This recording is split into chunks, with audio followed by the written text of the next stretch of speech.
Nathan, by the way, I see you sold the flamethrower that was behind you the last time we spoke. Now you've got a, I don't know, it looks like a transgender assault weapon. What the heck is that thing? Well, that was a conversation piece created by our own gun wizard, James, the XD man Nicholas. But that's our Boogaloo gun. That represents the Boogaloo movement, and yeah, it's a conversation piece. Oh boy, the Boogaloo movement. Those guys are, well, we'll have to talk about them. I'm not sure.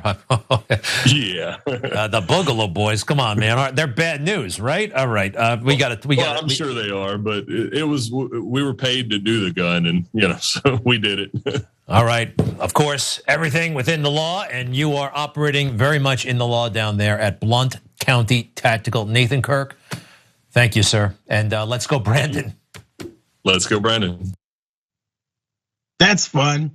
There's Greg Kelly interviewing this gun shop owner, or I guess worker there, and he has a transgender gun hanging over his shoulder, because colors mean transgender. Okay, whatever.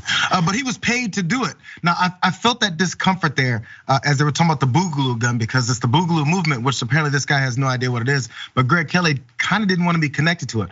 These are some reasons why. So according to NBC News, the Boogaloo movement, it's an anti-government movement that advocates for violent uprising, targeting liberal political opponents in law enforcement, and wants a second civil war.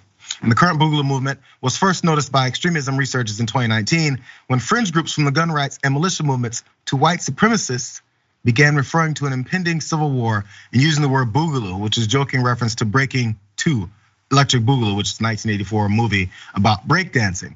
I don't know the connection, they just thought it was a funny word. But Greg Kelly understood what this was, that he was potentially being connected to with this guy in his gun shop. And he wanted nothing to do with it. So we're finding some level of standards, but he couldn't fully say, hey, you mean a Boogaloo gun? What the hell is that about, David?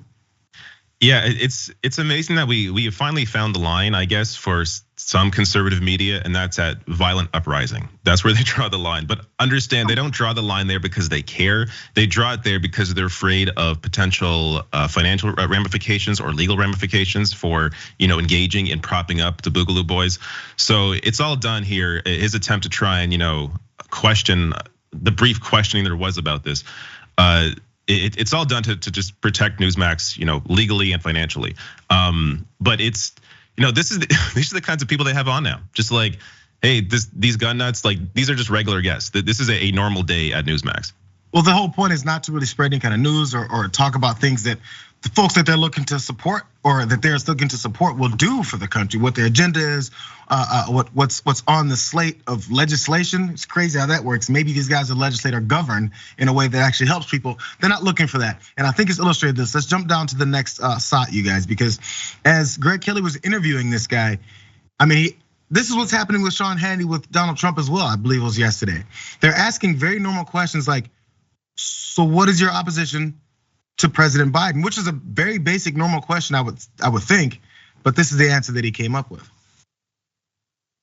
Wait, why do you feel, I assume you're not a Joe Biden fan, and there are lots of reasons to choose from, but for you, why are you dissatisfied in this president? Well, just from the beginning, policy is completely different from what my personal belief, system aligns with. I don't, I'm basically anti everything that he represents. I love the Second Amendment. I love the First Amendment. I'm anti-abortion. I'm pro-life. This guy is definitely anti everything that I am. So right off the bat, of course, he was somebody that I was not going to vote for and will not support. And then you throw into things, throw into the way he handled Afghanistan exit and things like that. It's pathetic. It's not nothing I'll ever support.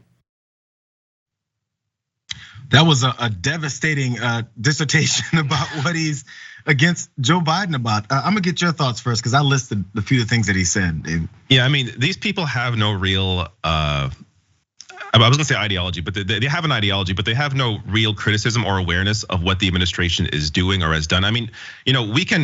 we know why we don't like or do like what Biden has done. He didn't work hard enough to pass Build Back Better. On Afghanistan, I think it's actually one of his, one of the stronger points for Joe Biden is actually pulling out of that in the face of all the media scrutiny around that, as well as his approach to his leveled approach to Ukraine.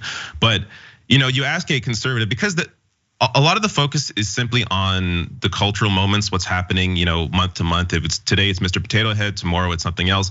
So they're not really aware of what Biden has actually done, because he hasn't really done all that much. Nothing has really changed. And if anything, the right has gained in terms of their cultural issues, or what they've been pushing for when it comes to issues like he brought up with being anti-abortion. I mean, there have been gains for the right since Biden has come into office.